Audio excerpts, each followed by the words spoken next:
आइए भाई साहब। क्या हाल है? बढ़िया, आप सुनाइए। और मंगल? सब बढ़िया है, आप सुनाओ। और बच्चे ठीक हैं?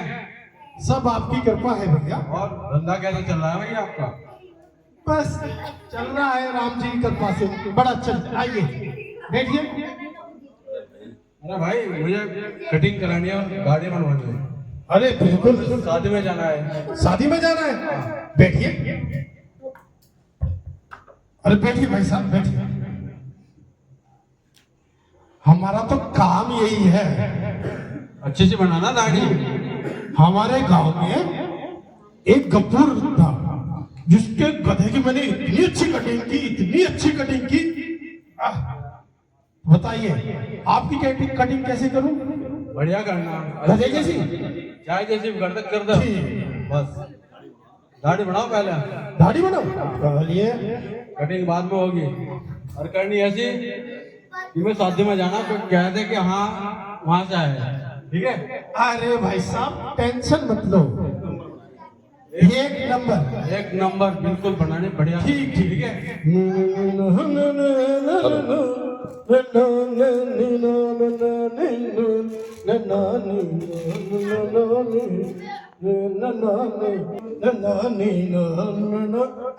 हरे राम चाचा, हरे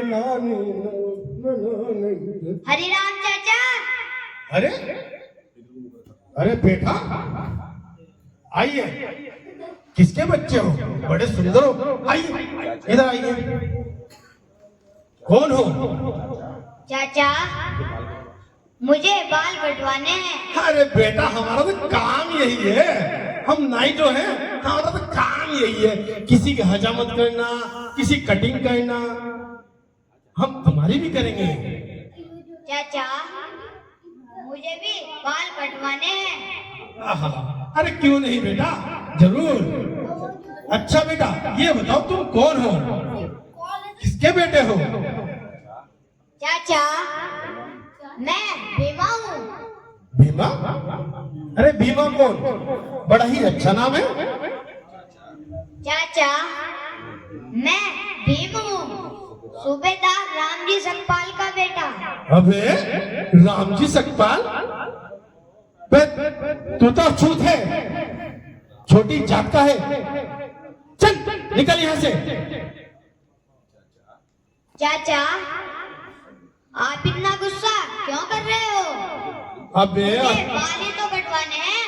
अबे छूत की औलाद, चल निकल यहाँ से। राम भाई। हाँ भाई साहब बैठिए। अरे यार ये क्या है? यार छूत को बुलाकर आप इसकी कटिंग करते हो? अरे नहीं भाई साहब, तुमने हमारा धर्म भ्रष्ट कर दिया है। अरे नहीं, हमें नहीं कटवाने हैं बाल, हम जा रहे हैं। अरे नहीं भाई साहब, हम अपवित्र हो गए, अब हमें स्नान करना है, हम नहीं कटाएंगे बाल। अरे आपकी दुकान पर कभी नहीं आएंगे हम। भाई साहब नहीं आएंगे। गंगा जल आप मस्जिद को बुलाते हो? अरे भाई साहब, जाओ। अरे भाई साहब नहीं। अबे छूत की औलाद, सुबह सुबह मेरा धंधा चौपट कर दिया, चल निकल यहाँ से। चाचा मुझे बाल ही तो कटवाने हैं, आप इतना गुस्सा क्यों कर रहे हो? अबे ओ अछूत की औलाद, महार की औलाद, चल निकल यहाँ से। सुबह सुबह धंधा चौपट करने आ गया, ना भोड़ी ना बेटा, चल निकल। पर चाचा मुझे बाल ही तो कटवाने हैं। अबे जाके कहीं और कटा, और ज्यादा जुबान मत लड़ा, छोटा मुंह और बड़ी बात, चल निकल यहाँ से। सारा धर्म भ्रष्ट कर दिया हमारा। चाचा घोड़ों और कुत्तों के बाल तो काट देते हो जब तुम्हारा धर्म भ्रष्ट नहीं होता और नहीं तुम अपवित्र होते हो।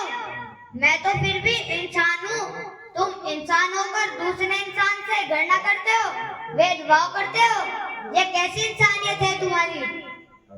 अबे ज्यादा मत बोल, चल निकल यहाँ से। बस तू इतना सुन ले, अबे तू अछूत हो, तुम्हारे पास आना तो दूर, तुम्हारी परछाई तक नहीं ले सकते हम, चल निकल यहाँ से। तुम्हारी परछाई से भी हमारा धर्म भ्रष्ट हो जाता है। किस धर्म की बात करते हो चाचा? जो धर्म इंसान को दूसरे इंसान से घृणा करना सिखाता है और जाति के नाम पर भेदभाव करता है, धिक्कार है ऐसे धर्म पर।